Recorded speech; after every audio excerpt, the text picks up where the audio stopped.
तो दोस्तों आज इस हरे कलर की थीम के साथ मैं आज एक वीडियो लेके आया हूँ कि मैंने एएलपी की तैयारी कैसे की थी।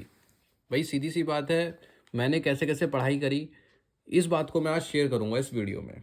उम्मीद है कुछ लोगों को इससे हेल्प मिलेगी और आप भी समझ पाएंगे कि क्या क्या दिक्कतें आती हैं एएलपी की तैयारी करने में और क्या क्या चीज़ें आपके लिए बेनिफिशियल होंगी। तो सबसे पहले मैं बता दूं कि एएलपी के फॉर्म निकलने से पहले ही मैं खाली टाइम में एसएससी के लिए पढ़ा करता था।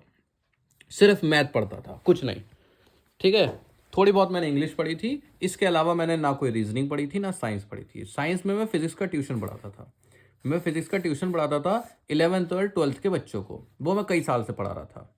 और एसएससी के लिए मैंने मैथ शुरू करी थी पढ़नी यूट्यूब से। ठीक, यूट्यूब से हेल्प ले लेता था और मैं उनके प्रॉपर नोट्स बनाकर पढ़ाई करता था। मेरी जीके कैसी थी? ऐसी थी भैया, ऐसी। कैसी? 0/लड्डू। मुझे कुछ नहीं आता जीके में आज भी। बिल्कुल अंडा गोल है मेरा जीके में। बस फिजिक्स फिजिक्स आती थी मुझे बहुत अच्छे से। मैथ मैं पढ़ रहा था और रीजनिंग फिर ऑटोमेटिक आई जाती है। जिसकी मैथ अच्छी हो जाती है ना, उसको रीजनिंग भी सही हो जाती है। और मेरी भी सही थी, रीजनिंग में कोई दिक्कत नहीं होती थी। मतलब सीबीटी 1 तक मैं सीरियस ही नहीं था। देखो, मान लीजिए आपने किसी पेपर की तैयारी नहीं करी और आपने उसका फॉर्म भर दिया, तो क्या आप उसके लिए सीरियस होंगे? नहीं होंगे। मान लीजिए आपने जैसे बैंक की तैयारी किए बिना फॉर्म भर दिया, तो आप उसके लिए सीरियस ही नहीं होंगे। तो आप उसको ऐसी बस कि चलो पेपर दे आते हैं, तो ऐसे ही बस पेपर दिया था मैंने और सीबीटी 1 पास हो गया था। तो सीबीटी 1 तक मैं सीरियस नहीं था, पर जब सीबीटी 1 पास हो गया तो आदमी को लगता है यार सीबीटी 2 ही तो बचा है, पढ़ाई कर लेता हूँ, पास हो गया तो नौकरी लग जाएगी। तो सीबीटी 1 पास होने के बाद फिर मैंने मैथ, रीजनिंग और साइंस टॉपिक वाइज पढ़ाई करी, रिवाइज करी। अब इसी पॉइंट पर मैं आपको एक बात बता देता हूँ। ठीक है, मैथ और रीजनिंग के लिए आप ये किरण पब्लिकेशन की बुक ले सकते हैं। अब बहुत से बच्चे कहेंगे कि यार तुम हर वीडियो में किरण पब्लिकेशन की बुक ले आते हो, तो आप मेरी हर वीडियो देखते हैं तो आपको लगता है मैं हर वीडियो में बोल रहा हूँ। पर आप उनके लिए भी तो सोचिए। मान लीजिए किसी वीडियो पर 50,000 व्यू आए, तो 50,000 में से 10,000 वो होते हैं जो हर वीडियो देखते हैं, पर 40,000 वो बच्चे भी तो होते हैं जो नए होते हैं। वो तो पहली बार देख रहे हैं ना। ठीक, तो उन्हें नहीं लगता कि ये बार बार हो रहा है। ठीक है, ये मैं क्यों बताता हूँ? ये मैं इसलिए बताता हूँ क्योंकि मान लीजिए रीजनिंग की किताब है तो इसमें सारे सवाल टॉपिक वाइज वही होंगे जो रेलवे में आए हैं। दूसरी बुक्स की तरह ये नहीं कि एसएससी वाले भी होंगे, यूपीएससी वाले भी होंगे, एसआई वाले भी होंगे ना। अगर आप किरण पब्लिकेशन की मैथ की बुक लेते हैं तो उसमें सिर्फ वही सवाल होंगे मैथ की बुक में जो कि रेलवे में आए हैं और टॉपिक वाइज दिए होते हैं। और फायदा ये होता है कि इनका सॉल्यूशन भी दिया होता है। डिस्क्रिप्शन में लिंक आपको मिल जाएगा, पर खरीद आप कहीं से भी सकते हो। फ्लिपकार्ट, अमेजन, पड़ोस की दुकान, कहीं से भी ले सकते हो। आपके पास होगी तो आप मैथ रीजनिंग को बहुत अच्छे से कंप्लीट कर पाएंगे। बहुत ज़्यादा सवाल आपको प्रैक्टिस करने को मिल जाएंगे जिससे कि आप पेपर में कॉन्फिडेंट फील करेंगे। चलिए फिलहाल अपनी बात पर आते हैं। बात यह है कि सीबीटी 1 पास होने के बाद मैंने सीरियस होकर पढ़ाई शुरू करी। मैथ पढ़ता था, रीजनिंग पढ़ता था, साइंस भी पढ़ता था, थोड़ी बहुत केमिस्ट्री, बायो थोड़ी बहुत। बायो तो शायद मैंने पढ़ी नहीं थी। फिर मैंने दूसरी चीज़ें पढ़नी शुरू करी जैसे कि इंजीनियरिंग ड्राइंग, क्योंकि अब तो सीबीटी 2 की तैयारी चल रही थी ना। भाई साहब, सीबीटी 2 के लिए इंजीनियरिंग ड्राइंग की मैंने बहुत वीडियो देखी। तब क्रेज था यार कि इंजीनियरिंग ड्राइंग एक सब्जेक्ट आ रहा है। कद्दू कुछ नहीं हुआ। इंजीनियरिंग ड्राइंग पर ज़्यादा समय मत लगाना, कुछ ही सवाल आते हैं और वो भी नॉर्मल से ही आते हैं। ठीक है, ये नहीं कि आप इंजीनियरिंग ड्राइंग पढ़ के बन जाओ पूरे आर्किटेक्चर और सवाल आ रहे हैं उसमें बच्चों वाले। बेसिक ही पढ़ना है, बहुत ज़्यादा डीप नहीं पढ़ना है। अगर आप इसकी भी किताब पूछेंगे तो किरण पब्लिकेशन की इंजीनियरिंग ड्राइंग की भी किताब आती है, आप उस पर सर्च कर लीजिएगा फ्लिपकार्ट पर या अमेज़न पर। ठीक है, आपको मिल जाएगी, है ना। उसमें और भी सब्जेक्ट होते हैं, उसमें ये इन्वायरमेंट होता है, कंप्यूटर होता है। कंप्यूटर का आप पढ़िए थोड़ा बहुत। कंप्यूटर के इंजीनियरिंग ड्राइंग से ज़्यादा सवाल आते हैं। ठीक है, और मुझे तो लगा, पेपर जब दिया ना मैंने, तो मुझे लगा यार मैं बेवकूफ़ था जो इंजीनियरिंग ड्राइंग पर समय इतना लगा दिया। कंप्यूटर तो यार मैंने बीटेक करी थी इलेक्ट्रॉनिक्स से, तो मुझे कंप्यूटर में तो कोई दिक्कत ही नहीं थी। तो कंप्यूटर तो मेरा हो गया, पर मुझे ऐसा लगा कि यार इंजीनियरिंग ड्राइंग ने हमारा काट दिया। इससे अच्छा तो अगर कोई ऐसा बच्चा जिसको ना कंप्यूटर आती हो ना इंजीनियरिंग ड्राइंग आती हो, तो उसको कंप्यूटर पढ़नी चाहिए, क्योंकि कंप्यूटर के ज़्यादा सवाल आए थे पेपर में। अब बात आती है टेक्निकल की। तो भैया मेरे को उस समय टेक्निकल का बिल्कुल आइडिया नहीं था कि पेपर में टेक्निकल के कैसे सवाल आएँगे। मैं यूट्यूब से पढ़ लिया, जिसने जो पढ़ा दिया, जिस चैनल ने जो पढ़ा दिया कि टेक्निकल में। मैंने एक किताब खरीद लाया दुकान से जाकर, मैंने उस किताब से पढ़ लिया। वो किताब वैसे शायद रुक्मणी की थी, शायद। अब मुझे पक्का ध्यान नहीं है, मुझे अपनी किताबों में ढूँढना पड़ेगा कि वो किसकी थी, ठीक है? आईटीआई लेवल की थी, मैंने उसको पढ़ लिया थोड़ा बहुत। अब आपको भी पता पढ़ता ही कितना आदमी, थोड़ी पढ़ने बैठेगा 5-10 मिनट पढ़ेगा, फिर 5-10 मिनट फ़ोन में लग जाता आदमी। वही हाल हमारा था। तो पेपर देने पहुँच गए। फिलहाल टेक्निकल का पेपर मैं आपको सच्ची बताता हूँ तो नॉर्मल ईज़ी लेवल होता है, बहुत ज़्यादा कठिन नहीं होता है। और वैसे भी टेक्निकल में 35% नंबर ही लाने होते हैं पास होने के लिए। अच्छा, मैंने इलेक्ट्रॉनिक्स ट्रेड चूज़ करी थी। अब यार मैंने बीटेक में इलेक्ट्रॉनिक्स से ही करा हुआ है और इलेक्ट्रॉनिक्स मैंने ट्रेड चूज़ करी।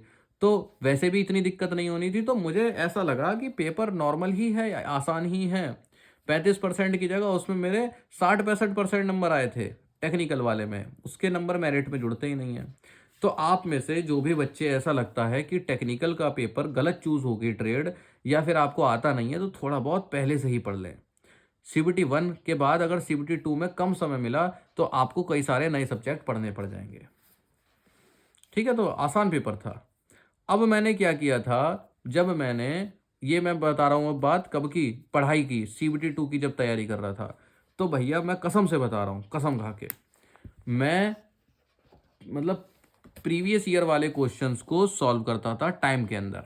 कॉपी बना रखी थी मैंने, उसमें मैं डेली लिखता था कि आज मेरे 75 में से इतने नंबर आए हैं, आज मेरे 75 में से इतने नंबर आए हैं। ये वाली जो बुक्स में दिखाता रहता हूँ ना, अब मुझे ध्यान नहीं है कि वो यही बुक थी कि नहीं। देखो ये तो नई बुक है, मैं आपको सच्ची बताता हूँ, ठीक है? झूठ बोल के कौन सा मैं करोड़ों रुपए कमा लूँगा, तो मैं सच बताता हूँ।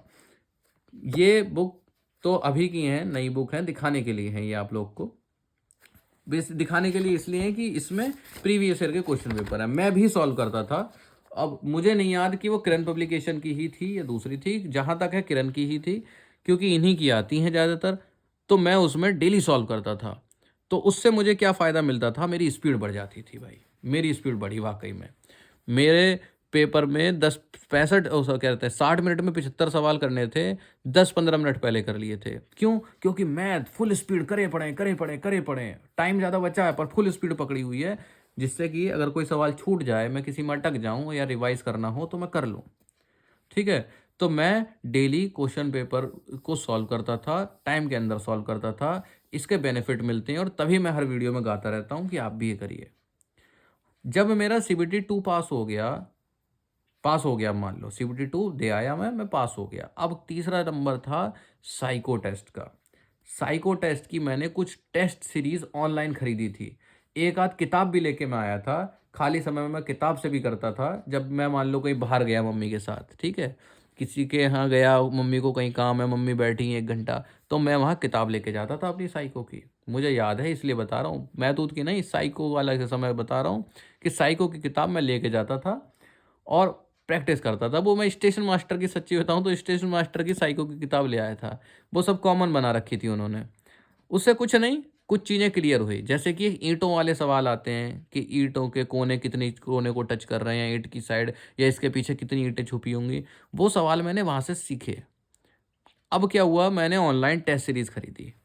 क्या खरीदी? ऑनलाइन टेस्ट सीरीज़, ये साइको की आती हैं। अभी जब आपका सीबीटी 2 हो जाएगा ना, तो आपकी बहुत सारी टेस्ट सीरीज़ आएँगी। मैं खुद बताऊँगा आपको कि आप इनकी टेस्ट सीरीज़ खरीद सकते हैं, इनकी सस्ती है, इनकी महँगी है, मैं खुद बताऊँगा। तो टेस्ट सीरीज़ खरीदी, फिर मैं अपने लैपटॉप पर बैठता था और डेली पेल के टेस्ट सीरीज़ 2-3 की खरीद ली थी मैंने। देख मैंने सोचा कभी इस कोई 300 टेस्ट सीरीज़ देता था, कोई 400 देता था। अब यार जो डेली बंदा 5-6, 10-10 सॉल्व कर रहा है बैठकर, तो उसको तो लगेगा 300 खत्म हो जाएँगे। है ना? तो ज़्यादा से क्या होता है, मान लीजिए आपने 2 लोगों की टेस्ट सीरीज़ खरीद ली, तो उसके अलग तरह के क्वेश्चन होंगे, उसके तो अलग तरह के, तो फ़ायदा तो आपका ही है, आपकी अच्छी प्रैक्टिस। तो मैंने लैपटॉप पे टेस्ट सीरीज़ की अच्छी खासी प्रैक्टिस करी, साइको की कुछ ही दिन, मतलब 10-12 दिन, 15 दिन। फिर उसके बाद मुझे लगा कि हाँ, मेरा परफ़ॉर्मेंस अच्छा हो गया है। मतलब प्रैक्टिस करने से देखो फ़र्क तो पड़ता है। फिर उसके बाद साइको दे के आए, उसके बाद साइको में पास हो गए। प्रैक्टिस करने से कई फ़ायदे होते हैं। वो क्वेश्चन पेपर में आपको घुमाने की पूरी तरह से कोशिश करते हैं, ठीक है? उसके आंसर होंगे 1, 2, 3, 4, ऑप्शन होंगे 1, 2, 3, 4 और आंसर को उल्टा-सीधा कर देंगे और कई बच्चे उसमें कन्फ्यूज़, मतलब मैंने देखा कई बच्चे कुछ चीज़ों में कन्फ्यूज़ होकर कुछ सवालों को गलत कराए थे और उसको उनका खामियाजा बहुत बड़ा भुगतना पड़ा, नौकरी की दौड़ से बाहर होकर। तो पेपर के समय शांत मन से, शांत दिमाग से आपको सॉल्व करने हैं। मन और दिमाग शांत कब रहेगा? जब आपने पहले से ही प्रैक्टिस करी हुई होगी। तो आपको पता है कि देखो मैं समय में तो कर लूँगा। भई आपने प्रैक्टिस करी होगी तो आपको पता है ना कि मेरा जो मैं डेली कर रहा हूँ, वो 2 मिनट पहले ही कर ले रहा हूँ, 5 मिनट पहले ही कर ले रहा हूँ। तो आप शांति से उस सवाल को पढ़ेंगे, इंस्ट्रक्शंस को पढ़ेंगे, तो आपके गलती के चांस कम हो जाएँगे।